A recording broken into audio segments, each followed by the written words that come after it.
नमस्कार साथियों, कलाम परिवार में आप सभी का हार्दिक स्वागत है। साथियों, हम पढ़ रहे हैं इंडियन पॉलिटी या इंडियन कॉन्स्टिट्यूशन के बारे में। अगर हम बात करें तो हम आरएस प्री के पर्सपेक्टिव से इंडियन पॉलिटी के जो पीवाईक्यूज हैं उनको सोल्व कर रहे हैं और उनसे रिलेटेड जो कॉन्सेप्ट है उस कॉन्सेप्ट को भी समझने का प्रयास कर रहे हैं। इसी क्लास की जो श्रृंखला है, उसी श्रृंखला के अंदर हम जो नई क्लास लेकर उपस्थित हैं वो किससे संबंधित है? संसद से संबंधित है। जो पीछे की जो क्लासें थी उसमें हम पार्लियामेंट के बारे में पढ़ रहे थे। उसी क्लास में आज की जो क्लास किससे संबंधित रहने वाली है? संसद का कार्य संचालन एवं विधायी प्रक्रिया, यानी जो हमारी पार्लियामेंट है उस पार्लियामेंट का जो कंडक्ट ऑफ बिजनेस है और जो पार्लियामेंट का की जो लेजिस्लेचर प्रोसीजर है उसके बारे में जानने वाले हैं। अगर हम बात करें कि हमें क्या करना है, सदन का कार्य संचालन करना है, तो सदन का कार्य संचालन करने के लिए हमें क्या करना पड़ेगा? सांसदों को आहूत करना पड़ेगा या सांसदों को बुलाना पड़ेगा, या जो हमारा सदन है उस सदन के सत्र को क्या करना होगा? बुलाना होगा। तो सदन का सत्र किसके द्वारा बुलाया जाएगा, सदन का सत्र कब बुलाया जाएगा, उसके बारे में हमारे कॉन्स्टिट्यूशन में क्या प्रोविजन है, सबसे पहले तो हम वो जान लेते हैं। अगर हम बात करें हमारे इंडियन कॉन्स्टिट्यूशन की, तो कॉन्स्टिट्यूशन में क्या लिखा हुआ है कि राष्ट्रपति द्वारा समय समय पर जो हमारी जो संसद है, संसद के प्रत्येक सदन के सत्र को आहूत किया जाएगा या बुलावा दिया जाएगा, आहूत किया जाएगा। अब देखो, पहली बात तो हमें यहाँ पे ये क्लियर हो गई कि सदन का आहूत किसके द्वारा किया जाएगा। जो सदन का जो सत्र है, ये सत्र आहूत किसके द्वारा किया जाएगा? ये सदन का सत्र आहूत किया जाएगा राष्ट्रपति द्वारा। क्वेश्चन ये राइज हुआ, क्या राष्ट्रपति अपनी विवेकाधीन शक्तियों के तहत सदन का सत्र आयोजित करेगा या राष्ट्रपति मंत्रिपरिषद की सलाह एवं परामर्श पर सदन का सत्र आहूत करेगा? तो आप सभी को पता है कि भारत के अंदर किस प्रकार की प्रणाली है। भारत के अंदर संसदीय प्रणाली को अपनाया गया है और संसदीय प्रणाली में क्या होता है कि जो वास्तविक कार्यपालिका है, वो वास्तविक कार्यपालिका क्या है? भारत में मंत्रिपरिषद है। तो राष्ट्रपति जो भी कार्य करते हैं वो किस प्रकार करते हैं? वो मंत्रिपरिषद की एड एंड एडवाइस पर कार्य करते हैं। इसका तात्पर्य ये हुआ कि मंत्रिपरिषद क्या करेगी? राष्ट्रपति जी को सलाह एवं परामर्श देगी और उसी सलाह एवं परामर्श पर क्या किया जाएगा? जो हमारे सदन के जो सत्र हैं उन सदन के सत्रों को क्या किया जाएगा? आहूत किया जाएगा। उसके बाद में लिखा है कि समय समय पर, कब क्या लिखा है? समय समय पर। अब तो क्वेश्चन ये भी राइज हुआ, क्या समय समय लिखा होने का तात्पर्य ये है क्या कोई निश्चित दिनांक पर हमारा सदन का सत्र आहूत किया जाएगा, या कोई निश्चित दिनांक या कोई निश्चित तारीख पर या कोई निश्चित महीने पर हमारा सदन का सत्र आहूत किया जाएगा? तो इसके संदर्भ में हमारे संविधान में क्या लिखा है साथियों? संविधान में ये ना तो कोई निश्चित महीना लिखा है, ना ही कोई निश्चित दिनांक लिखी है, और ना ही ये लिखा है कि कम से कम इतने दिन तो हमारे सदन को बुलाया ही जाएगा। इसके संदर्भ में क्या है? हमारा संविधान मौन है। लेकिन अगर हम बात करें संविधान की, तो संविधान में इतना जरूर लिखा हुआ है कि सदन के दो सत्रों के मध्य, सदन के दो सत्रों के मध्य क्या नहीं होना चाहिए? 6 माह से अधिक का अंतराल नहीं होना चाहिए। क्या नहीं होना चाहिए? सदन के जो 2 सत्र हैं उन 2 सत्रों के बीच में 6 माह से ज्यादा का अंतराल नहीं होना चाहिए। अब ये तो है हमारे कॉन्स्टिट्यूशन में लिखी हुई बातें। अगर हम बात करें कि सामान्यतः क्या होता है, तो हमारे सदन के सामान्यतः 3 सत्रों का आयोजन किया जाता है। एक वर्ष में सामान्यतः जो हमारे सदन है, सदन के कितने सत्र आयोजित किए जाते हैं? 3 सत्र आयोजित किए जाते हैं। अगर हम प्रथम सत्र की बात करें तो उसको हम बोलते हैं बजट सत्र। प्रथम सत्र कौन सा होता है? बजट सत्र होता है। उसके बाद में कौन सा सत्र होता है? मानसून सत्र होता है। उसके बाद में कौन सा सत्र होता है? शीतकालीन सत्र होता है। उसके बाद में कौन सा सत्र होता है? शीतकालीन सत्र होता है।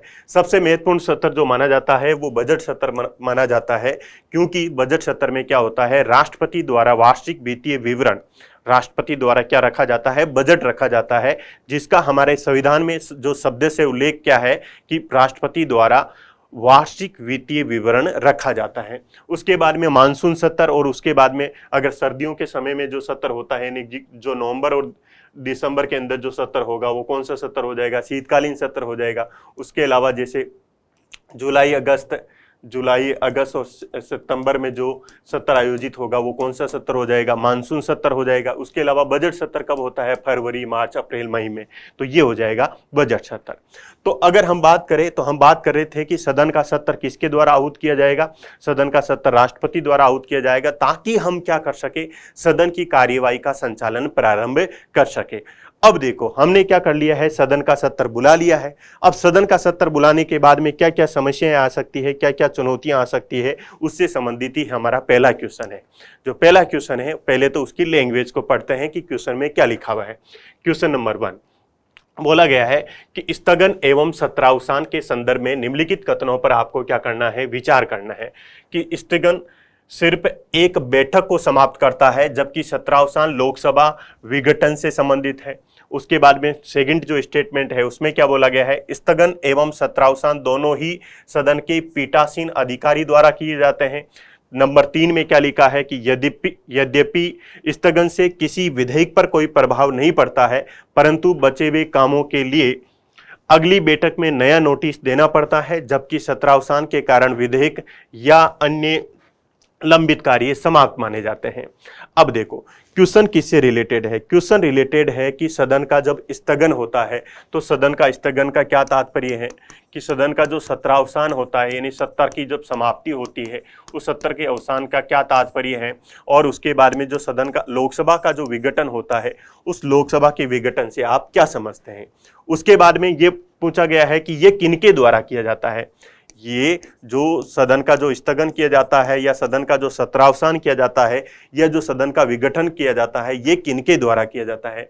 अगर नंबर 3 की बात करें तो इसमें पूछा गया है कि सदन के स्थगन से, सदन के सत्रावसान से और सदन के विघटन होने से जो सदन की जो कार्य संचालन है, सदन के कार्य संचालन एवं सदन की जो विधायी प्रक्रिया है, उन पर किस प्रकार का प्रभाव पड़ता है।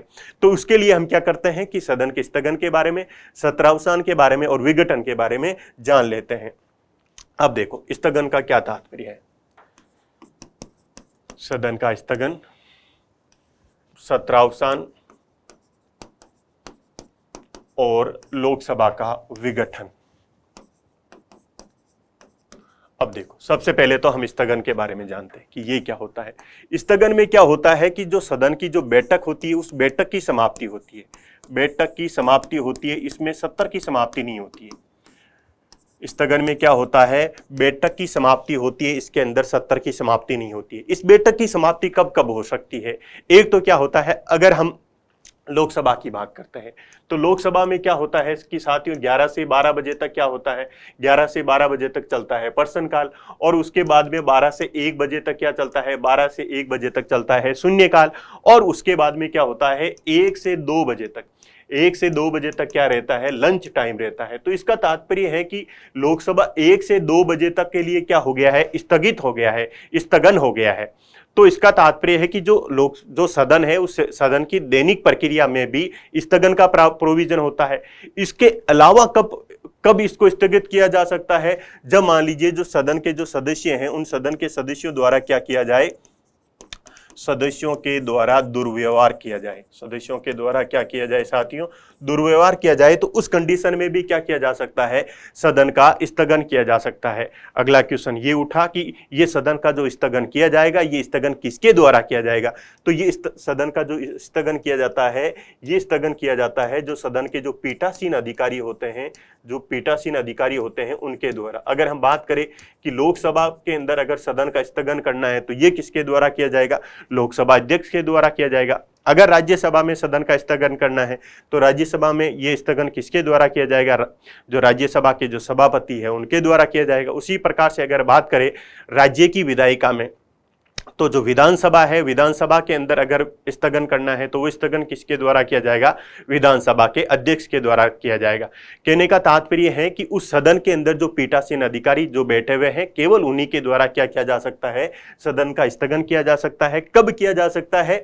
जब एक तो दैनिक प्रक्रिया के दौरान भी होता है, और क्या होता है कि जब जो सदन के जो सदस्य हैं वो क्या करे? दुर्व्यवहार के करे या सदन के अंदर अच्छा व्यवहार नहीं करे, उस स्थिति में भी जो पीठासीन अधिकारी है वो पीठासीन अधिकारी क्या कर सकते हैं? सदन को स्थगित कर सकते हैं। नंबर 4 की बात करें तो क्या सदन के स्थगन होने से, क्या सदन के स्थगन होने से जो सदन की जो कार्य संचालन की प्रक्रिया है, जो या विधायी प्रक्रिया है, वो क्या प्रभावित होती है क्या? तो वो किसी भी प्रकार से प्रभावित नहीं होती है। इसका तात्पर्य ये हुआ कि सदन के अंदर जो प्रस्ताव हैं वो प्रस्ताव भी प्रभावित नहीं होंगे, सदन के अंदर जो संकल्प है वो संकल्प भी किसी प्रकार से प्रभावित नहीं होंगे, और सदन के अंदर जो विधेयक चल रहे हैं वो विधेयक भी किसी भी प्रकार से प्रभावित नहीं होंगे। कौन सी प्रोसीजर में? जब सदन का क्या किया जाता है? स्थगन किया जाता है। तो ये तो हमने जाना स्थगन के बारे में। उसके बाद में देखते हैं कि सदन का क्या होता है? सत्रावसान। सदन का क्या होता है? सत्रावसान। सत्रावसान का तात्पर्य है, अभी हमने जाना कि सदन के कितने सत्र आयोजित किए जाते हैं। सामान्यतः भारत में 3 सत्रों का आयोजन किया जाता है। एक है बजट सत्र, दूसरा है मानसूनी सत्र और तीसरा सत्र है शीतकालीन सत्र। तो अगर सत्रावसान में क्या होता है? सत्र के समाप्ति की घोषणा की जाती है। सत्र के समाप्ति की घोषणा की जाती है। सत्रावसान में क्या होता है? सत्र के समाप्ति की घोषणा की जाती है। और ये सत्र के समाप्ति की घोषणा किसके द्वारा की जाएगी? ये की जाएगी साथियों राष्ट्रपति द्वारा। किसके द्वारा की जाएगी? राष्ट्रपति द्वारा। तो इसका तात्पर्य क्या हुआ? इसका तात्पर्य ये हुआ कि जो सदन है, उन सदन के जो सत्र हैं, उन सत्रों को आहूत किसके द्वारा किया जाएगा? राष्ट्रपति के द्वारा किया जाएगा। और सत्रावसान यानी सत्र के समाप्ति की घोषणा भी किसके द्वारा की जाएगी? राष्ट्रपति जी के द्वारा की जाएगी। और राष्ट्रपति जी जो भी कार्य करते हैं वो मंत्रिपरिषद की क्या करते हैं? एड एंड एडवाइज यानी सलाह एवं परामर्श पर कार्य करते हैं। उसके बाद में अगर बात करें, क्या सत्रावसान होने से क्या सदन की जो कार्य संचालन की प्रक्रिया है या जो सदन की जो विधायी प्रक्रिया है, क्या उस पर किसी भी प्रकार का प्रभाव पड़ता है? तो उसको देख लेते हैं। इसमें क्या होता है कि अगर सदन का सत्रावसान हो गया तो उससे क्या हो सकता है कि प्रस्ताव एवं संकल्प, जो सदन के अंदर जो प्रस्ताव एवं जो संकल्प हैं वो प्रभावित होते हैं। वो क्या होते हैं? प्रभावित होते हैं। इसका तात्पर्य है वो समाप्त हो जाते हैं। और जब सदन का जो नया सत्र आएगा तो नए सत्र में क्या करना पड़ेगा? आपको प्रस्ताव एवं संकल्प के लिए नया नोटिस देना पड़ेगा। क्या करना पड़ेगा? नया नोटिस देना पड़ेगा। लेकिन सत्रावसान में क्या नहीं होते हैं? जो सदन के अंदर जो विधेयक चल रहे होते हैं, जो बिल चल रहे होते हैं, वो किसी भी प्रकार से प्रभावित नहीं होते हैं। वो क्या नहीं होते हैं? प्रभावित नहीं होते हैं। तो ये हमने जान लिया सत्रावसान के बारे में। उसके बाद में हम बात करते हैं विघटन। अब देखो, सदन का स्थगन तो लोकसभा में भी होता है और राज्यसभा में भी होता है। उसके बाद में सदन का जो सत्रावसान, ये सत्रावसान लोकसभा में भी होता है और राज्यसभा में भी होता है। उसके बाद में लिखा है कि क्या है? विघटन। तो विघटन केवल किसका हो सकता है? विघटन केवल हो सकता है लोकसभा का। केवल किसका हो सकता है? लोकसभा का हो सकता है। राज्यसभा का क्यों नहीं हो सकता है? क्योंकि राज्यसभा हमने पढ़ रखा है कि राज्यसभा किस प्रकार का सदन है, एक स्थायी सदन है, उसका कोई कार्यकाल निश्चित नहीं है, उसकी कभी समाप्ति नहीं हो सकती है। कार्यकाल या जो सदन है उस कौन से सदन की समाप्ति हो सकती है, यानी कि कौन से सदन का विघटन हो सकता है? केवल लोकसभा का विघटन हो सकता है। अब क्वेश्चन ये राइज हुआ कि लोकसभा का विघटन कब होगा? ये विघटन कब होगा? एक तो तब हो सकता है जब इसका कार्यकाल क्या हो जाए? पूरा हो जाए। और कार्यकाल कब पूरा हो सकता है? कि लोकसभा की जो प्रथम बैठक हुई, लोकसभा की जो प्रथम बैठक हुई है, जो लोकसभा का जो प्रथम अधिवेशन हुआ, उस अधिवेशन से जैसे ही 5 वर्ष होंगे तो लोकसभा क्या होगी? स्वतः ही विघटित हो जाएगी। लोकसभा क्या होगी? स्वतः ही विघटित हो जाएगी। इसके अलावा 5 वर्ष से पहले भी, 5 वर्ष से पूर्व भी राष्ट्रपति द्वारा, 5 वर्ष से पूर्व भी राष्ट्रपति द्वारा क्या किया जा सकता है? राष्ट्रपति द्वारा लोकसभा का विघटन किया जा सकता है। राष्ट्रपति द्वारा लोकसभा का विघटन किया जा सकता है। और फिर से बता देता हूं कि राष्ट्रपति लोकसभा का जो विघटन करेंगे वो किसकी सलाह एवं परामर्श पर करेंगे? मंत्रिपरिषद की सलाह एवं परामर्श पर ऐसा करेंगे। तो लोकसभा का विघटन किसके द्वारा किया जाता है? राष्ट्रपति जी द्वारा किया जाता है।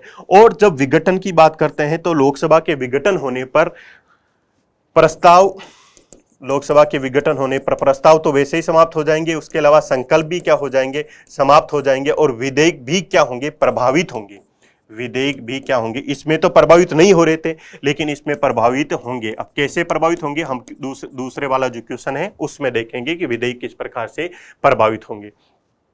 तो ये हमने जाना है कि सदन का स्थगन का क्या तात्पर्य है, सदन का सत्रावसान का क्या तात्पर्य है और लोकसभा का विघटन का क्या तात्पर्य है, और ये किन किन के द्वारा किया जाता है। स्थगन पीठासीन अधिकारी द्वारा किए जाते हैं, बाकी दोनों किसके द्वारा किए जाते हैं, सत्रावसान और जो लोकसभा का विघटन है ये किसके द्वारा किया जाता है, राष्ट्रपति जी द्वारा किया जाता है। अब हमारा क्वेश्चन है, उस क्वेश्चन को क्या कर लेते हैं, सोल्व कर लेते हैं कि स्थगन सिर्फ एक बैठक को समाप्त करता है। तो यहां तक स्टेटमेंट सही है कि स्थगन में क्या होता है, एक बैठक की समाप्ति होती है, सत्र की समाप्ति नहीं होती है। जबकि सत्रावसान लोकसभा में विघटन से संबंधित है, ऐसा नहीं है। विघटन एक अलग कॉन्सेप्ट है और सत्रावसान एक अलग कॉन्सेप्ट है। सत्रावसान में केवल किसकी समाप्ति की घोषणा होती है, सत्र के समाप्ति की घोषणा होती है। तो यहां तक स्टेटमेंट सही था, लेकिन आगे का स्टेटमेंट क्या है साथियों, गलत है। उसके बाद में अगर हम बात करें स्टेटमेंट नंबर 2 की, तो उसमें क्या बोला गया है, स्थगन एवं सत्रावसान दोनों ही सदन के पीठासीन अधिकारी द्वारा किया जाता है। अभी हम ये भी गलत है कि अगर हम बात करें तो स्थगन किसके द्वारा किया जाता है, स्थगन किया जाता है जो सदन के पीठासीन अधिकारी होते हैं, सदन के पीठासीन अधिकारी द्वारा किया जाता है। जबकि जो सदन का जो सत्रावसान है, जो सदन का सत्रावसान है, वो सदन का सत्रावसान किसके द्वारा किया जाता है, राष्ट्रपति जी द्वारा किया जाता है। तो सत्र को आहूत करना, सदनों के सत्र को आहूत करना, सत्रावसान करना और लोकसभा का विघटन करना, ये किसके द्वारा किया जाता है, ये किया जाता है राष्ट्रपति द्वारा। तो ये स्टेटमेंट क्या हो गया, हमारा गलत हो गया। नंबर 3 की बात कर लेते हैं। यद्यपि स्थगन से किसी विधेयक पर कोई प्रभाव नहीं पड़ता है। यहां तक बात सही है कि स्थगन से ना तो प्रस्ताव पर किसी प्रकार का प्रभाव पड़ता है, ना ही संकल्प पर किसी प्रकार का प्रभाव पड़ता है, और ना ही विधेयक पर किसी भी प्रकार का प्रभाव पड़ता है, परंतु बचे हुए काम के लिए अगली बैठक में नोटिस देना पड़ता है। इसमें नोटिस देने की आवश्यकता नहीं होती है। स्थगन के अंदर नया नोटिस किसमें देना पड़ता है, नया नोटिस देना पड़ता है जब सदन का क्या हो जाए, सत्रावसान हो जाए। तो यहां से ये गलत हो गया। जबकि सत्रावसान के कारण विधेयक या अन्य लंबित कार्य समाप्त माने जाते हैं। अभी मैंने आपको बताया कि सत्रावसान से विधेयकों पर कोई प्रभाव नहीं पड़ता है। विधेयक कब प्रभावित होते हैं, सदन के अंदर जो बिल है वो बिल कब प्रभावित होते हैं, जब क्या होता है, लोकसभा का विघटन होता है। तो इसका तात्पर्य है कि जो हमारे तीनों ही स्टेटमेंट है वो तीनों ही स्टेटमेंट क्या हो गए साथियों, रॉन्ग हो गए। तो इसमें पूछा था सही कौन सा है, तो कोई सही नहीं है। तो आंसर क्या हो जाएगा, उपयुक्त में से कोई नहीं। तो पहला क्वेश्चन हमारा कंप्लीट हुआ, जिसमें हमने किसके बारे में जाना, सदन के स्थगन के बारे में जाना, सत्रावसान के बारे में जाना, और हमने क्या जाना साथियों, लोकसभा के विघटन के बारे में भी जाना। अब हमारा क्वेश्चन नंबर 2 है। क्वेश्चन नंबर 2 किससे संबंधित है, पहले तो वो देख लेते हैं, उसके बाद में उसके कॉन्सेप्ट का डिस्कशन कर लेते हैं। क्वेश्चन नंबर 2 में क्या बोला गया है कि निम्नलिखित कथनों में से कौन सा सही है। आपको करेक्ट स्टेटमेंट बताना है कि लोकसभा में लंबित कोई विधेयक उसके सत्रावसान पर व्यपगत या लैप्स हो जाता है। नंबर 2 में क्या बोला गया है कि राज्यसभा में लंबित कोई विधेयक जिसे लोकसभा ने पारित नहीं किया है, लोकसभा के विघटन पर क्या लैप्स नहीं होगा। आपको यह बताना है कि लोकसभा के विघटन होने पर विधेयकों पर किस किस प्रकार का प्रभाव पड़ता है। क्वेश्चन किससे संबंधित है कि लोकसभा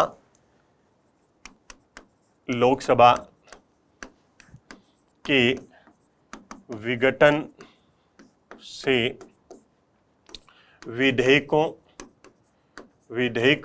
पर पड़ने वाला प्रभाव। ये चीज तो आप सभी जानते होंगे कि जब भी सदन के अंदर कोई भी प्रस्ताव चल रहा होता है या जो कोई एक्ट बनने से पहले जो सदन के अंदर जब चल रहा होता है, तब तो उसको हम बोलते हैं विधेयक। लेकिन जब दोनों सदनों से कोई विधेयक पारित हो जाता है और राष्ट्रपति द्वारा उस पर सिग्नेचर कर दिए जाते हैं, तब वो क्या बन जाता है, अधिनियम बन जाता है। क्या बन जाता है, अधिनियम बन जाता है। तो यहां पे हमने क्या लिखा है, विधेयक लिखा है, बिल लिखा है। क्या लिखा है, विधेयक। अब देखो इस पर किस प्रकार का प्रभाव पड़ता है। इसको याद रखने का यह तरीका है कि प्रभावित कौन सा विधेयक होगा।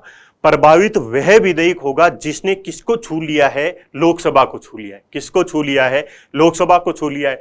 ऐसा क्यों होगा, क्योंकि विघटन केवल किसका हो रहा है, लोकसभा का विघटन हो रहा है। क्योंकि राज्यसभा तो क्या है साथियों, एक स्थायी सदन है, उसका कभी विघटन नहीं किया जा सकता है। अब देखो कौन कौन सी कंडीशन हो सकती है। अगर मान लीजिए कोई भी विधेयक है, कोई भी विधेयक है और वो लोकसभा से ही प्रारंभ हुआ है, क्या हुआ है, लोकसभा से ही प्रारंभ हुआ है और लोकसभा में ही क्या है, विचाराधीन है, लोकसभा में ही क्या है, विचाराधीन है। इसका तात्पर्य है कि अभी वो राज्यसभा के पास नहीं गया है, तो राज्यसभा के पास अभी नहीं गया, केवल किसके पास है, लोकसभा के पास है। और क्योंकि लोकसभा के पास है तो इसने किसको छू लिया है, लोकसभा को छू लिया है, तो इसका तात्पर्य ये प्रभावित होने वाला है। किस प्रकार से प्रभावित होगा, तो ये विधेयक क्या हो जाएगा, समाप्त हो जाएगा, ये विधेयक क्या हो जाएगा, समाप्त हो जाएगा। इसका तात्पर्य है कि अगली जब लोकसभा आएगी, नई लोकसभा आएगी, तो उस विधेयक को पुनः नए सिरे से प्रस्तुत करना होगा सदन में। नंबर 2 की बात करें तो नंबर 2 में क्या है, अगर मान लीजिए कोई विधेयक है जिसको क्या कर दिया है, लोकसभा ने पारित कर दिया है, लोकसभा ने क्या कर दिया है, पारित कर दिया है, और लोकसभा में पारित करने के बाद में इसको कहां पे भेजा गया है, राज्यसभा के पास भेजा गया है। किसके पास भेजा गया है, राज्यसभा के पास भेजा गया है, और राज्यसभा में अभी वो क्या है, विचाराधीन है, राज्यसभा में अभी क्या है, विचाराधीन है। इसका तात्पर्य है कि राज्यसभा ने उसको पारित नहीं किया है, तो इसका तात्पर्य है कि ये किसको छू के आया है, लोकसभा को छू के आया है। इसका तात्पर्य है कि निश्चित रूप से ये प्रभावित होने वाला है, क्योंकि राज्यसभा में अभी विचाराधीन है, इसलिए ये क्या हो जाएगा साथियों, ये भी क्या हो जाएगा, समाप्त हो जाएगा, ये भी क्या हो जाएगा, समाप्त हो जाएगा। उसके बाद में क्या है कि अगर मान लीजिए कोई विधेयक है जिसको क्या कर दिया है साथियों, लोकसभा ने पारित कर दिया है, और उसके बाद में उसको किसने पारित कर दिया है, राज्यसभा ने पारित कर दिया है, और किसके पास भेजा गया है, राष्ट्रपति जी के पास भेजा गया है हस्ताक्षर करने के लिए। तो अब इसमें क्या हुआ है कि इस विधेयक में लोकसभा की भी सहमति मिल गई है और राज्यसभा की भी सहमति मिल गई है, तो फिर किसके पास में भेजा गया है, राष्ट्रपति जी के पास हस्ताक्षर करने के लिए भेजा गया है। तो राष्ट्रपति के पास अगर पहुंच गया तो ये साथियों समाप्त नहीं होने वाला है, समाप्त नहीं होगा, समाप्त नहीं होगा। क्यों, इसमें क्या हो गया है, लोकसभा और राज्यसभा दोनों ने उस विधेयक पर अपना क्या कर दी है, सहमति प्रदान कर दी है, तो वो समाप्त नहीं होने वाला है। अगर हम नंबर 4 की बात करें, अगर नंबर 4 की बात करें तो लोकसभा ने पारित कर दिया, उसके बाद में किसके पास में गया, राज्यसभा के पास में गया, और राज्यसभा के पास जाने के बाद में किसके पास में जाएगा, राष्ट्रपति जी के पास में जाएगा, और राष्ट्रपति जी ने मान लीजिए उस पर सिग्नेचर नहीं करके उसको पुनर्विचार के लिए भेजा है। राष्ट्रपति जी ने क्या किया है, उनको लोकसभा के पास में या राज्यसभा के पास में या सदन के पास में क्या किया है, पुनर्विचार के लिए भेजा है, उस कंडीशन में भी वो समाप्त नहीं होगा। ये समाप्त इसलिए नहीं होगा क्योंकि समाप्त नहीं होगा, ये समाप्त इसलिए नहीं होगा क्योंकि जो नई लोकसभा आएगी, वो नई लोकसभा इस विधेयक पर क्या करेगी, वापस से चर्चा और विमर्श करेगी, तो उसके बाद में वो क्या कर सकती है, उस पर अपनी सहमति भी दे सकती है और असहमति भी दे सकती है। उसके अलावा अगर मान लीजिए नंबर 5 की बात करें, अगर संयुक्त बैठक की सहायता से अगर किसी भी विधेयक को क्या किया गया है, पारित किया गया है, संयुक्त बैठक की सहायता से किसी भी विधेयक को पारित किया गया है, तो वो विधेयक भी लोकसभा के विघटन पर क्या नहीं होगा, समाप्त नहीं होगा, अपितु क्या रहेगा साथियों, बना रहेगा। तो ये 5 कंडीशनें आपको ध्यान में रखनी है। तो केवल ये 2 ही कंडीशन में समाप्त होगा, जब लोकसभा में विचाराधीन है और तो समाप्त हो जाएगा, और क्या है कि लोकसभा ने उसको क्या कर दिया है, पारित कर दिया है, और राज्यसभा में विचाराधीन है, तो इन दोनों कंडीशन में उसने क्या कर लिया था, लोकसभा को छू लिया था, तो इसमें समाप्त हो जाएगा। अब देखो, अब हमारा जो क्वेश्चन है उस क्वेश्चन को सोल्व कर लेते हैं। क्वेश्चन में क्या बोला गया उसको देखते हैं कि नंबर 1 स्टेटमेंट में क्या है कि लोकसभा में लंबित कोई विधेयक उसके 17वां पर लैप्स हो जाता है। अभी मैंने बताया कि 17वां होने पर विधेयकों पर या बिल पर किसी भी प्रकार का प्रभाव नहीं पड़ता है। 17वां की कंडीशन में कौन प्रभावित होते हैं, केवल प्रस्ताव प्रभावित होते हैं, केवल क्या होते हैं, प्रस्ताव प्रभावित होते हैं, और कौन प्रभावित होते हैं, संकल्प प्रभावित होते हैं। ये प्रस्ताव और संकल्प समाप्त हो जाते हैं। उसके बाद में जब नया सत्र आता है तो उन प्रस्तावों के लिए, संकल्प के लिए क्या करना पड़ेगा, सदन में नया नोटिस देना पड़ेगा। अब देखो, प्रस्ताव संकल्प कब बन जाता है, जब किसी प्रस्ताव पर क्या हो जाता है, मतदान हो जाता है, जब किसी प्रपोजल पर क्या हो जाता है, वोटिंग हो जाती है, तो वो क्या बन जाता है, रिजोल्यूशन बन जाता है, या वो क्या बन जाता है साथियों, संकल्प बन जाता है। उसके बाद में नंबर 2 स्टेटमेंट में क्या बोला गया है वो देख लेते हैं कि राज्यसभा में लंबित कोई विधेयक, लंबित कहां पे है, राज्यसभा में है। इसका तात्पर्य है कि राज्यसभा ने उसको पारित नहीं किया है, राज्यसभा ने अभी तक उसको पारित नहीं किया है, जिसे लोकसभा ने क्या कर दिया है, पारित नहीं किया है। क्या नहीं किया है, राज्यसभा में लंबित कोई विधेयक जिसे लोकसभा ने क्या नहीं किया है साथियों, पारित नहीं किया है, लोकसभा के विघटन पर लैप्स नहीं होगा। क्या नहीं होगा, लैप्स नहीं होगा। अब देखो ये कंडीशन क्या है कि केवल क्या है, राज्यसभा ने उसको क्या कर दिया है साथियों, राज्यसभा में विचाराधीन है। कहां पे है, विचाराधीन, और अभी तक वो लोकसभा में आया ही नहीं है। इसका तात्पर्य है कि उसने क्या नहीं किया है, अभी लोकसभा को छुआ नहीं है, अभी तक उसने लोकसभा को छुआ नहीं है उस विधेयक ने। तो इसका तात्पर्य है कि वो विधेयक समाप्त नहीं होगा। प्रभावित कौन सा होता है, जिसने लोकसभा को छू लिया है। तो इसने तो लोकसभा को छुआ नहीं है, तो इसका तात्पर्य है कि ये लैप्स नहीं होने वाला है, समाप्त नहीं होने वाला है। और स्टेटमेंट में भी यही बोला गया है कि लैप्स नहीं होगा। इसका तात्पर्य ये हुआ कि पहला स्टेटमेंट रॉन्ग हो गया और दूसरा क्या हो जाएगा, करेक्ट हो जाएगा। तो हमें पूछा ही करेक्ट स्टेटमेंट है, तो कौन सा हो जाएगा, केवल 20 का आंसर हो जाएगा। तो पहले क्वेश्चन और दूसरे क्वेश्चन में हमने ये जानने का प्रयास किया कि स्थगन क्या होता है, सत्रावसान क्या होता है, विघटन क्या होता है, और विघटन होने पर जो विधेयक होते हैं या बिल होते हैं वो किस प्रकार से प्रभावित होते हैं, कौन कौन सी कंडीशन बनती है, उन कंडीशन को भी हमने जानने का प्रयास किया। अगला जो हमारा क्वेश्चन है, क्वेश्चन नंबर 3, इसके बारे में हम देख लेते हैं। पहले तो पढ़ते हैं कि क्वेश्चन में क्या पूछा गया है कि भारतीय संविधान के आर्टिकल 87 के अंतर्गत भारत का राष्ट्रपति अभिभाषण देता है। किससे संबंधित है, आर्टिकल 87 से संबंधित है, या आरएस के अंदर पूछा गया क्वेश्चन है। अब देखो ए स्टेटमेंट में क्या बोला हुआ है कि संसद के दोनों सदनों की संयुक्त बैठक में, यानी जॉइंट सीटिंग की बात की गई है। उसके बाद में संसद के दोनों सदनों में संयुक्त अधिवेशन में, यानी जॉइंट मीटिंग की बात की गई है। उसके बाद में सदन के दोनों सदनों के संयुक्त सत्र में, यानी जॉइंट सेशन की बात की गई है। और डी ऑप्शन में बोला गया है कि एक साथ समवेत संसद के दोनों सदनों में, यानी कि असेंबल्ड टुगेदर। अब देखो कुछ यहां पे आपको चीजें ध्यान में रखनी है। क्या ध्यान में रखनी है, अगर हमारे कॉन्स्टिट्यूशन की बात की जाए, अगर हमारे कॉन्स्टिट्यूशन की बात की जाए तो हमारे कॉन्स्टिट्यूशन में जो जॉइंट सेशन शब्द है और जॉइंट मीटिंग, ये दो शब्दावलियों का प्रयोग हमारे संविधान में नहीं किया गया है। हमारे संविधान के अंदर जॉइंट सेशन और जॉइंट मीटिंग शब्द का प्रयोग नहीं किया गया है। अगर हम बात करें संयुक्त अधिवेशन या जॉइंट मीटिंग की, तो आर्टिकल 66 की बात करें तो उसके अंदर पहले क्या किया गया था, संयुक्त अधिवेशन शब्दावली का प्रयोग किया गया था। लेकिन 11वें संविधान संशोधन के द्वारा इस संयुक्त अधिवेशन शब्दावली को वहां से निकाल दिया गया है। तो इसका तात्पर्य क्या है कि वर्तमान समय में हमारे संविधान में कहीं पे भी जॉइंट मीटिंग या संयुक्त अधिवेशन शब्दावली का प्रयोग नहीं मिलता है, और हमारे संविधान में जॉइंट सेशन शब्दावली का प्रयोग भी नहीं मिलता है। तो हमारे संविधान में केवल कौन सी शब्दावली मिलती है, केवल दो शब्दावली मिलती है, एक तो जॉइंट सीटिंग और एक क्या मिलता है, असेंबल्ड टुगेदर। तो इसका तात्पर्य यह हुआ कि 87 के अंदर बी और सी तो हो ही नहीं सकता है। बी और सी इसलिए नहीं हो सकता है क्योंकि हमारे कॉन्स्टिट्यूशन के अंदर जॉइंट सेशन और जॉइंट मीटिंग शब्दावली का प्रयोग नहीं है। संयुक्त सत्र और संयुक्त अधिवेशन शब्दावली का प्रयोग नहीं है। तो फिर संयुक्त बैठक का आयोजन कब होता है और दोनों एक साथ समवेत संसद का कब होता है, तो आप सभी को ये पता है, ये अभी हम आगे डिस्कस करेंगे कि संसद के दोनों सदनों की संयुक्त बैठक, संसद के दोनों सदनों की जो संयुक्त बैठक है वो कौन से आर्टिकल के तहत आयोजित की जाती है, वो की जाती है साथियों आर्टिकल 108। इन आर्टिकल 108 के तहत क्या होता है, संयुक्त बैठक का आयोजन किया जाता है। जबकि क्वेश्चन किससे संबंधित है, क्वेश्चन संबंधित है आर्टिकल 87 से।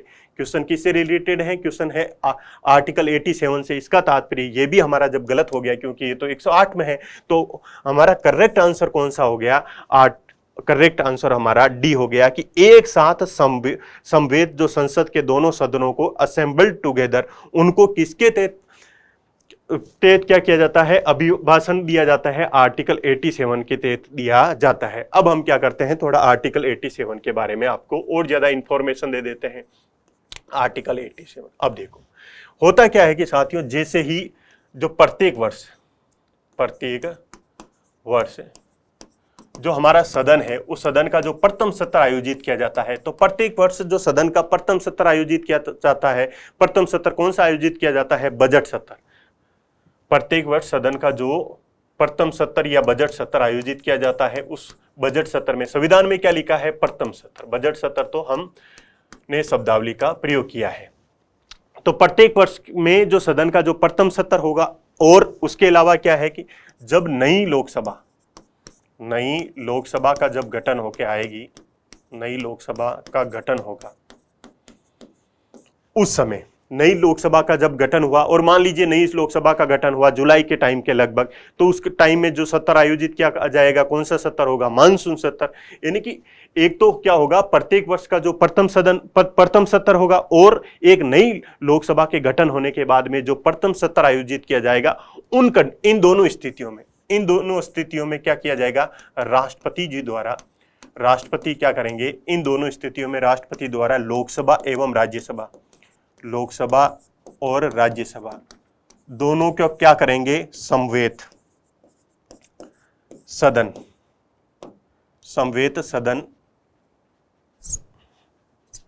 राष्ट्रपति जी क्या करेंगे? दोनों को एक साथ जो समवेत उनका सदन है, असेंबल टुगेदर है, और उनको क्या करेंगे? संबोधित करेंगे। और क्या करेंगे? उनको संबोधित करेंगे, या उनको क्या देंगे? विशेष अभिभाषण देंगे। क्या देंगे? विशेष अभिभाषण देंगे। अगर सिंपल लैंग्वेज में इसको समझना चाहे तो सिंपल लैंग्वेज में ये है, आर्टिकल 87 के तहत ये बोला गया है कि जब सदन का जो प्रथम सत्र आयोजित किया जाता है, या जो सदन का नई लोकसभा होने के बाद में जब जो पहला सत्र होगा, उस समय क्या होगा? राष्ट्रपति जी लोकसभा और राज्यसभा के जो दोनों सदस्य हैं उनको असेंबल टुगेदर यानी एक साथ बैठाएंगे, और एक साथ कहां पे बैठाएंगे? सेंट्रल हॉल में बैठाएंगे, और उनको क्या करेंगे? अभिभाषण देंगे। अभिभाषण देने का तात्पर्य है कि उनको क्या करने वाले हैं?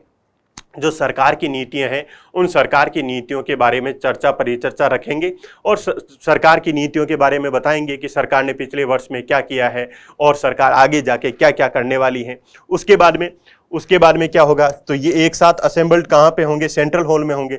उसके बाद में लोकसभा के सदस्य अपने सदन के अंदर चला जाएंगे, राज्यसभा के सदस्य अपने सदन के अंदर चले जाएंगे, और वहां पर फिर कौन सा प्रस्ताव रखा जाता है? धन्यवाद प्रस्ताव रखा जाता है, और धन्यवाद प्रस्ताव रखने के बाद में क्या होती है? फिर से वोटिंग होती है। तो ये है आर्टिकल 87 में। आर्टिकल 87 के तहत क्या होता है? असेंबल टुगेदर होता है।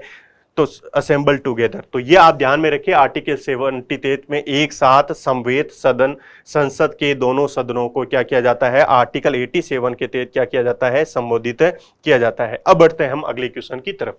क्वेश्चन नंबर 4, ये किससे संबंधित है कि निम्नलिखित कथनों पर विचार कीजिए। एक मंत्री जो लोकसभा में से संबंधित हैं और राज्यसभा की कार्यवाही में क्या कर सकते हैं? भाग ले सकता है, परंतु उसके पास वोट देने का अधिकार नहीं होता है।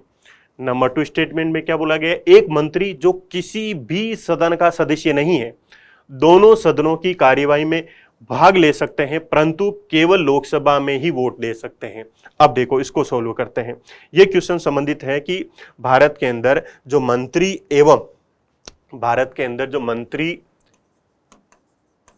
एवं महान्यायवादी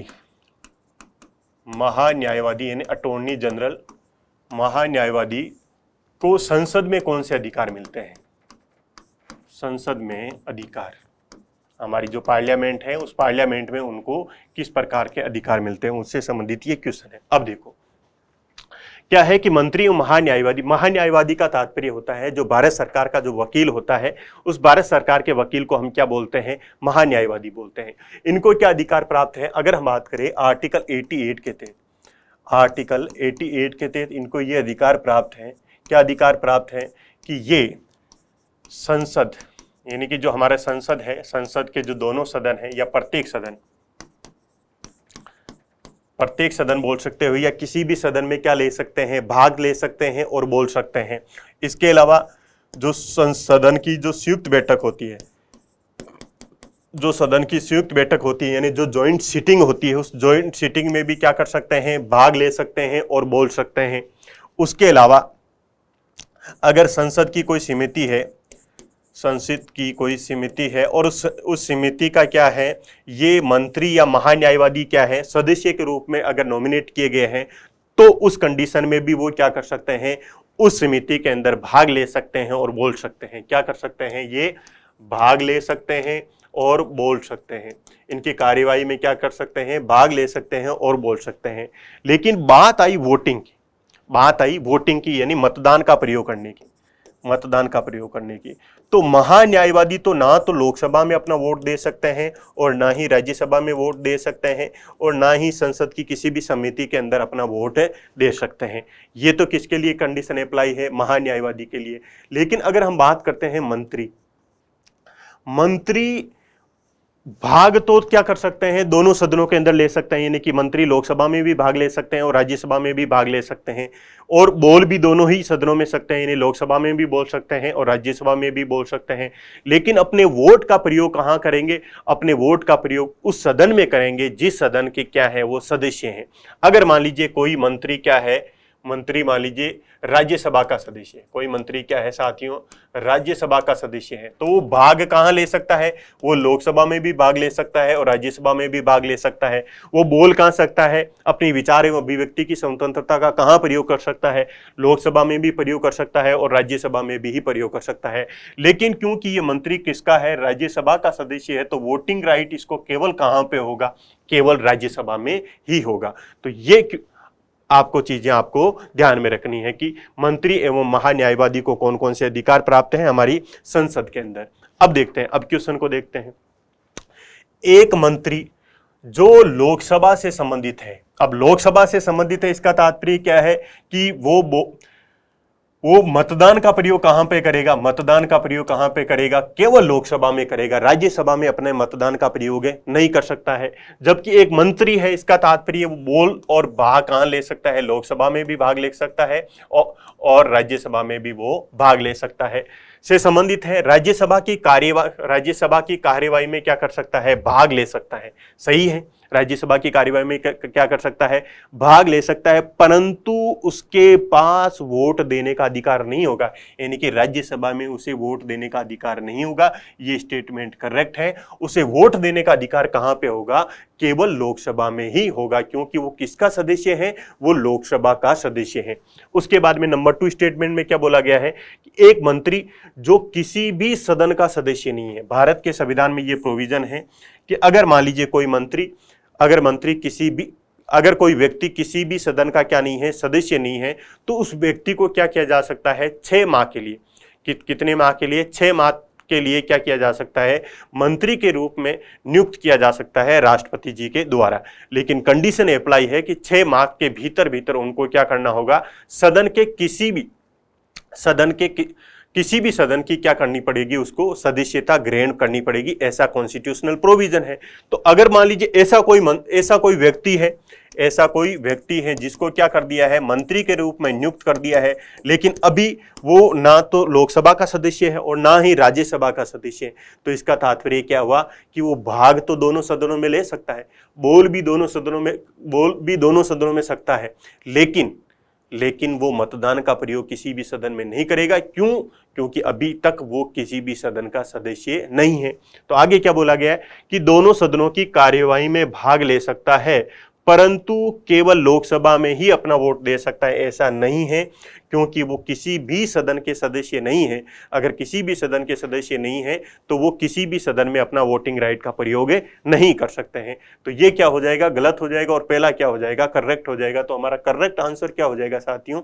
नंबर 1 हो जाएगा। बढ़ते हैं अगले क्वेश्चन की तरफ।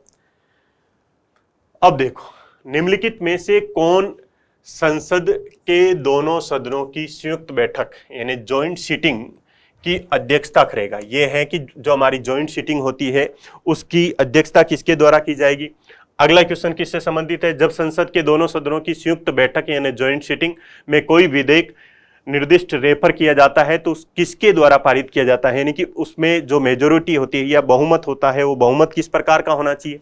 अगला क्वेश्चन किससे संबंधित है कि लोकसभा एवं राज्यसभा के बीच में गतिरोध किस स्थिति में संसद की संयुक्त बैठक बुलाई जा सकती है? तो अगले तीनों क्वेश्चन किससे संबंधित है साथियों? अगले तीनों क्वेश्चन ही संयुक्त बैठक से संबंधित है, जॉइंट सीटिंग से संबंधित है। एक बार फिर से बता देता हूं कि भारत के संविधान में संयुक्त 70 शब्दावली का प्रयोग नहीं है। भारत के संविधान के अंदर संयुक्त अधिवेशन शब्दावली का प्रयोग नहीं है। भारत के संविधान में कौन सी शब्दावली का प्रयोग है? संयुक्त बैठक या जॉइंट सीटिंग, इस शब्दावली का प्रयोग किया गया है। अब देखो, पहले तो हम ये देख लेते हैं कि संयुक्त बैठक का आयोजन कब किया जाएगा, फिर किसके द्वारा किया जाएगा, फिर इसकी अध्यक्षता किसके द्वारा की जाएगी, फिर कब संयुक्त बैठक का आयोजन नहीं हो सकता है और कब कब इसका आयोजन किया गया। इन चीज़ों के बारे में, यानी कि संयुक्त बैठक के बारे में जो कंप्लीट प्रोविजन है उसके बारे में जान लेते हैं। पहली बात तो ये है कि संयुक्त बैठक का प्रोविजन हमारे कॉन्स्टिट्यूशन में कहाँ पे दे रखा है, आर्टिकल 108 के अंदर किससे संबंधित है, संयुक्त बैठक से रिलेटेड प्रोविजन, संयुक्त बैठक से रिलेटेड प्रोविजन दिए गए हैं। अब देखो, अगर हमारे कॉन्स्टिट्यूशन की बात की जाए तो कॉन्स्टिट्यूशन के अंदर विधि निर्माण की प्रक्रिया का उल्लेख नहीं किया गया है। विधि निर्माण की प्रक्रिया, विधि निर्माण की प्रक्रिया का उल्लेख हमारे संविधान में नहीं किया गया है। इसका तात्पर्य विधि निर्माण की प्रक्रिया का उल्लेख कहाँ पे किया गया है, जो संसदीय जो नियम है या जो लोकसभा और राज्यसभा के जो नियमावली है उसके अंदर विधि निर्माण की प्रक्रिया का उल्लेख किया गया है, लेकिन हमारे संविधान के अंदर विधि निर्माण की प्रक्रिया का उल्लेख नहीं किया गया है। लेकिन हमारे संविधान में यह उल्लेख जरूर किया गया है कि यदि विधि निर्माण की प्रक्रिया के दौरान, यदि विधि निर्माण की प्रक्रिया के दौरान क्या हो जाए, दोनों सदनों में गतिरोध, दोनों सदनों में गतिरोध की स्थिति उत्पन्न हो जाए, दोनों सदनों में गतिरोध की स्थिति उत्पन्न हो जाए, तो उस स्थिति में क्या किया जा सकता है, उस गतिरोध की स्थिति में क्या किया जा सकता है, संयुक्त बैठक का आयोजन किया जा सकता है। उस कंडीशन में क्या किया जा सकता है, संयुक्त बैठक का आयोजन किया जा सकता है। फिर से बता देता हूं कि कॉन्स्टिट्यूशन में क्या लिखा है, कि ये लिखा है, हमारे संविधान में विधि निर्माण की प्रक्रिया का उल्लेख नहीं किया गया है, लेकिन संविधान में ये लिखा है कि यदि विधि निर्माण की प्रक्रिया के दौरान सदन के जो दोनों सदन हैं उनके बीच में क्या हो जाए, गतिरोध उत्पन्न हो जाए, यानी कि डेडलॉक की सिचुएशन हो जाए, उस कंडीशन में क्या किया जा सकता है, संयुक्त बैठक या जॉइंट सीटिंग का क्या किया जा सकता है, आयोजन किया जा सकता है। तो पहले यही समझ लेते हैं कि ये गतिरोध कब उत्पन्न हो सकता है, दोनों सदनों के बीच में गतिरोध उत्पन्न कब हो सकता है, या संयुक्त बैठक का आयोजन कब हो सकता है, आयोजन कब हो सकता है। नंबर एक कंडीशन है कि अगर मान लीजिए एक सदन ने क्या किया है, किसी विधेयक को पारित किया है, एक सदन ने क्या कर दिया है, किसी विधेयक को पारित करके दूसरे सदन के पास में भेजा है। किसके पास में भेजा है, दूसरे सदन के पास में भेजा है, और दूसरा सदन क्या कर दे, उसको अस्वीकार कर दे, उस विधेयक को क्या कर दे साथियों, अस्वीकार कर दे। तो उस कंडीशन में भी क्या किया जा सकता है, संयुक्त बैठक का आयोजन किया जा सकता है, क्योंकि ये कौन सी कंडीशन है, गतिरोध की स्थिति है, ये डेडलॉक की सिचुएशन है। कि क्या है कि पहले सदन ने किसी विधेयक को पारित किया और वो किसके पास में भेजा, दूसरे सदन के पास भेजा, और दूसरे सदन ने क्या कर दिया, उस विधेयक को अस्वीकार कर दिया। उस कंडीशन में क्या किया जा सकता है, संयुक्त बैठक का आयोजन किया जा सकता है। नंबर 2 की अगर बात करें, नंबर 2 की बात करें तो क्या होता है, अगर मान लीजिए पहले सदन ने पारित किया, पहले सदन ने क्या किया साथियों, पारित किया, दूसरे सदन के पास में भेजा, और दूसरे सदन ने क्या किया, उसमें संशोधन किया, और संशोधन करके वापस किसको भेज दिया, पहले सदन को, वापस किसको भेज दिया, पहले सदन को भेजा। और इस संशोधन से क्या नहीं है, पहला सदन क्या नहीं है साथियों, असहमत है, मतलब सहमत नहीं है। इसका तात्पर्य क्या है, असहमत है। क्या है, पहले सदन ने क्या किया है, किसी विधेयक को पारित किया है, दूसरे सदन के पास में भेजा है, उसने उसमें क्या कर दिया है, संशोधन कर दिया है, और उस संशोधन से पहला सदन क्या नहीं है, सहमत नहीं है, या क्या है, असहमत है। उस कंडीशन में भी क्या किया जा सकता है, संयुक्त बैठक का आयोजन किया जा सकता है। नंबर 3 कंडीशन क्या है, नंबर 3 कंडीशन यह है कि अगर मान लीजिए पहले सदन से कोई विधेयक पारित हुआ, पहले सदन से कोई विधेयक पारित हुआ, और उसके बाद में वो किसके पास में गया, दूसरे सदन के पास में गया, और दूसरे सदन ने 6 माह तक, दूसरे सदन ने 6 महीने के भीतर उस पर किसी भी प्रकार का विचार नहीं किया है। इसका तात्पर्य 6 महीने में उसने ना तो उसको अस्वीकार किया है, और 6 महीने के भीतर ना ही उसमें क्या किया है, संशोधन किया है। उस कंडीशन में भी क्या किया जा सकता है, जॉइंट सीटिंग का आयोजन किया जा सकता है। जॉइंट सेशन तो वर्ड हमारे संविधान में उल्लेखित ही नहीं है। अब देखो, फिर ये तो हमने देख ली कि कौन कौन सी कंडीशन के अंदर संयुक्त बैठक का आयोजन किया जा सकता है। अब संयुक्त बैठक का आयोजन किसके द्वारा किया जाएगा, या संयुक्त बैठक को आहूत किसके द्वारा किया जाएगा, बुलावा किसके द्वारा किया जाएगा। तो हमारे सदन के हमारे देश के अंदर या हमारी जो संसदीय प्रक्रिया है, उस संसदीय प्रक्रिया में सदन को आहूत किसके द्वारा किया जाता है, राष्ट्रपति जी के द्वारा किया जाता है। तो इसका तात्पर्य है कि अगर हमें संयुक्त बैठक बुलानी है, ज्वाइंट सीटिंग बुलानी है, तो ज्वाइंट सीटिंग का आहूत भी किसके द्वारा किया जाएगा, राष्ट्रपति जी के द्वारा किया जाएगा। किसके द्वारा किया जाएगा, राष्ट्रपति जी के द्वारा किया जाएगा। राष्ट्रपति जी इसके लिए क्या कर सकते हैं, या तो संदेश भेज सकते हैं या कोई अधिसूचना जारी कर सकते हैं। क्या कर सकते हैं, या तो संदेश भेज सकते हैं। संदेश कब भेजेंगे, अगर मान लीजिए लोकसभा का भी सत्र चल रहा है और राज्यसभा का भी सत्र चल रहा है, लोकसभा का भी सत्र चल रहा है और राज्यसभा का भी सत्र चल रहा है, उस कंडीशन में राष्ट्रपति जी क्या करेंगे, उनको संदेश भेज देंगे कि आपको क्या आना है, इस संयुक्त बैठक के अंदर आपको पधारना है। उसके अलावा अगर मान लीजिए लोकसभा और राज्यसभा का सत्र नहीं चल रहा है, उस कंडीशन में राष्ट्रपति जी क्या कर देंगे, एक नोटिफिकेशन जारी कर देंगे, एक अधिसूचना जारी कर देंगे और ये बता देंगे कि इस तारीख को क्या किया जाएगा, जो सेंट्रल हॉल है उस सेंट्रल हॉल के अंदर संयुक्त बैठक यानी ज्वाइंट सीटिंग का आयोजन किया जाने वाला है। अब देखो, ये तो हो गया कि किसके द्वारा आहूत किया जाएगा। अब आगे सदस्य, पूरे सदस्य आके कहाँ पे बैठ गए साथियों, ये बैठ गए सेंट्रल हॉल के अंदर। अब क्वेश्चन ये राइज हुआ कि फिर इनकी अध्यक्षता किनके द्वारा की जाएगी, जो संयुक्त बैठक के अंदर जो सदस्य पधारे हैं इनकी अध्यक्षता किसके द्वारा की जाएगी। तो इनकी अध्यक्षता के बारे में प्रोविजन ये है कि इनकी अध्यक्षता किसके द्वारा की जाएगी, लोकसभा के अध्यक्ष के द्वारा की जाएगी। किसके द्वारा की जाएगी, लोकसभा अध्यक्ष के द्वारा की जाएगी। अगर मान लीजिए लोकसभा अध्यक्ष उस समय उपस्थित नहीं है, लोकसभा अध्यक्ष उस समय उपस्थित नहीं है, तो फिर किसके द्वारा अध्यक्ष की जाएगी, लोकसभा के उपाध्यक्ष के द्वारा। किसके द्वारा की जाएगी, लोकसभा के उपाध्यक्ष के द्वारा की जाएगी। अगर मान लीजिए लोकसभा के उपाध्यक्ष भी नहीं आए, तो उस कंडीशन में क्या किसके द्वारा इसकी अध्यक्षता की जाएगी, जो राज्यसभा के उपसभापति, राज्यसभा के उपसभापति द्वारा, राज्यसभा की उपसभापति द्वारा क्या की जाएगी, अध्यक्षता की जाएगी। तो यहाँ पे ध्यान रखने योग्य क्या बात है, ध्यान रखने योग्य ये बात है कि राज्यसभा के सभापति जो कि कौन होते हैं, उपराष्ट्रपति, उनके द्वारा कभी भी संयुक्त बैठक की अध्यक्षता नहीं की जाती है। क्यों नहीं की जाती है, इसलिए नहीं की जाती है क्योंकि उपराष्ट्रपति जी सदन के किसी भी सदन के क्या नहीं होते हैं, सदस्य नहीं होते हैं। इसलिए संयुक्त बैठक के अंदर अध्यक्षता किसके द्वारा की जाती है, इनके द्वारा की जाएगी। अगर मान लीजिए तीनों ही उपस्थित नहीं है, तो फिर क्या होगा, संयुक्त बैठक के अंदर जो भी सदस्य पधारे हैं उनमें से एक सदस्य को क्या कर लिया जाएगा, अध्यक्ष के रूप में चयनित कर लिया जाएगा। तो ये हमने जान लिया कि अध्यक्षता किसके द्वारा की जाएगी। उसके बाद में है कि ज्वाइंट सीटिंग कब नहीं हो सकती है। अब तक हमने जाना कि कब हो सकती है, तो कब नहीं हो सकती है, तो इसके बारे में भी प्रोविजन लिखे हुए हैं। अगर हम बात करें आर्टिकल 108 जिसके अंदर ज्वाइंट सीटिंग के संबंधी जो प्रोविजन है, उसमें यह लिखा है कि धन विधेयक, क्या लिखा है कि धन विधेयक के संदर्भ में क्या नहीं की जा सकती है, संयुक्त बैठक का आयोजन नहीं किया जा सकता है। धन विधेयक के संदर्भ में संयुक्त बैठक का आयोजन नहीं किया जा सकता, इसलिए नहीं किया जाता है क्योंकि धन विधेयक के संदर्भ में जो राज्यसभा की जो शक्ति है वो एकदम सीमित है। क्योंकि अगर लोकसभा से अगर किसी धन विधेयक को पारित कर दिया है, तो राज्यसभा केवल क्या कर सकता है, उस धन विधेयक पर 14 दिन की देरी कर सकता है, उससे ज्यादा उसके पास में पावर नहीं है। तो इसके लिए फिर धन विधेयक पर संयुक्त बैठक का प्रावधान रखने का कोई औचित्य सिद्ध नहीं होता है। उसके अलावा आर्टिकल 368 जो किससे संबंधित है, संविधान संशोधन से संबंधित है। किससे संबंधित है, संविधान संशोधन से संबंधित है।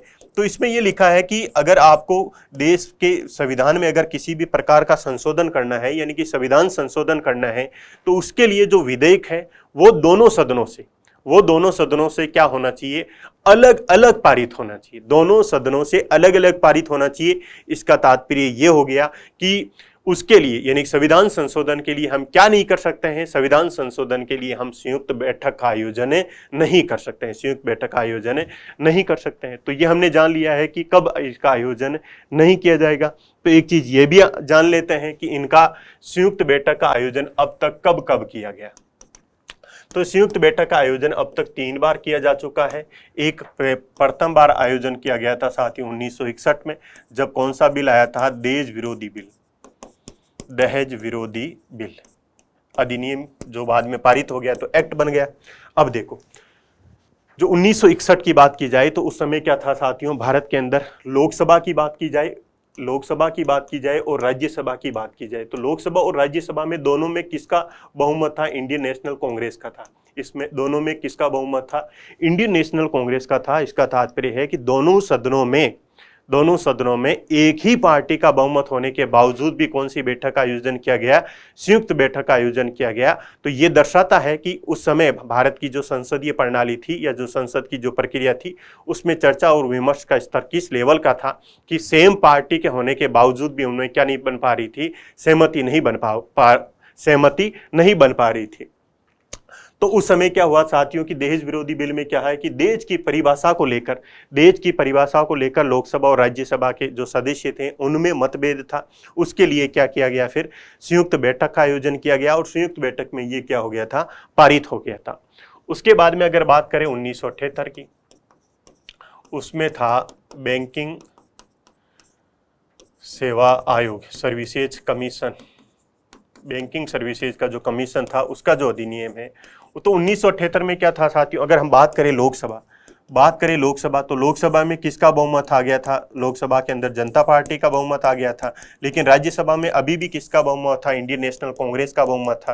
तो दोनों सदनों में जब अलग अलग पार्टियों का बहुमत होता है तो फिर विधेयकों पर क्या होता है? मतभेद की स्थिति उत्पन्न होती है। तो उस मतभेद की स्थिति का समाधान करने के लिए क्या किया जाता है? उस मतभेद की स्थिति का समाधान करने के लिए संयुक्त बैठक का आयोजन किया जाता है। उसके बाद में ये क्या हो जाता है? पारित हो जाता है। उसके बाद में अगला जो आयोजन किया गया 2002 के अंदर संयुक्त बैठक, आतंकवाद विरोधी जो अधिनियम था उस पर ये अधिवेशन जब 2001 के अंदर क्या होता है? हमारी संसद पर क्या हो जाता है? आतंकवादी हमला हो जाता है। उसके बाद में 2002 के अंदर क्या होता है? आतंकवादी विरोधी अधिनियम लाया जाता है जिसमें आतंकवाद की परिभाषा को लेकर दोनों सदनों के बीच में क्या थी? असहमति थी। और उस समय की अगर हम बात करें तो लोकसभा की बात करें तो लोकसभा में किसी भी एक पार्टी को बहुमत नहीं था, लेकिन एनडीए की सरकार थी उस कंडीशन में। और राज्यसभा की बात करें तो राज्यसभा में भी किसी भी सदन को बहुमत नहीं था। तो दोनों सदनों का जो पार्टियों का जो समीकरण था वो अलग अलग था। इसीलिए भी यहाँ पे क्या किया गया? संयुक्त बैठक का आयोजन किया गया और फिर ये क्या हो गया? विधेयक जो बिल था वो क्या बन गया साथियों? अधिनियम बन गया। इसके अलावा जो महिलाओं के आरक्षण से संबंधित जो विधेयक था उस पर भी 2008 के अंदर संयुक्त बैठक का आयोजन किया गया, लेकिन वो विधेयक क्या नहीं बन पाया? वो विधेयक कभी भी अधिनियम नहीं बन पाया। इसके अलावा एक चीज और जान लेते हैं कि अगर हमें संयुक्त बैठक के अंदर अगर मान लीजिए मतदान किस प्रकार से होगा? संयुक्त बैठक के अंदर अगर किसी भी अधिनियम को, किसी भी विधेयक को हमें क्या करना है? पारित करना है। किसी विधेयक को अगर हमें पारित करना है तो उसके लिए किस प्रकार का मतदान होगा या किस प्रकार के बहुमत की आवश्यकता होगी? किस प्रकार की मेजोरिटी की आवश्यकता होगी? बहुमत की आवश्यकता होगी। तो इसके संदर्भ में लिखा हुआ है कि क्या होगा? जो दोनों सदन हैं उन दोनों सदनों के जो सदस्य हैं उनका क्या होगा? उपस्थित एवं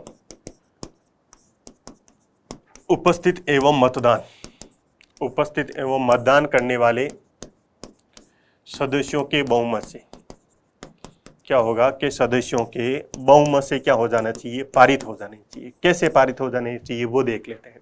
अगर हम बात करें कि लोकसभा के अंदर मान लीजिए अधिकतम 550 सदस्य हो सकते हैं, राज्यसभा में अधिकतम कितने हो सकते हैं? 250 सदस्य हो सकते हैं। तो टोटल सदस्य कितने हो गए? 800 सदस्य हो गए।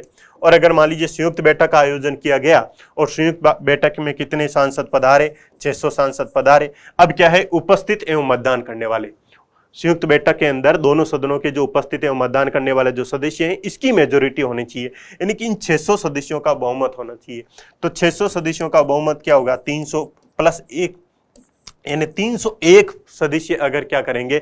पक्ष में मतदान कर देंगे तो वो क्या बन जाएगा साथियों? वो विधेयक अधिनियम बन जाएगा। इसका तात्पर्य है कि अगर मान लीजिए कि राज्यसभा किसी पर सहमति प्रदान नहीं करे, राज्यसभा किसी विधेयक पर अपनी सहमति प्रदान नहीं करे और लोकसभा के सभी सदस्य एक तरफा हो जाए तो भी वो विधेयक क्या हो जाता है? पारित हुआ माना जाता है। तो यहाँ पे राज्यसभा की शक्तियां संयुक्त बैठक से कहीं ना कहीं सीमित होती है।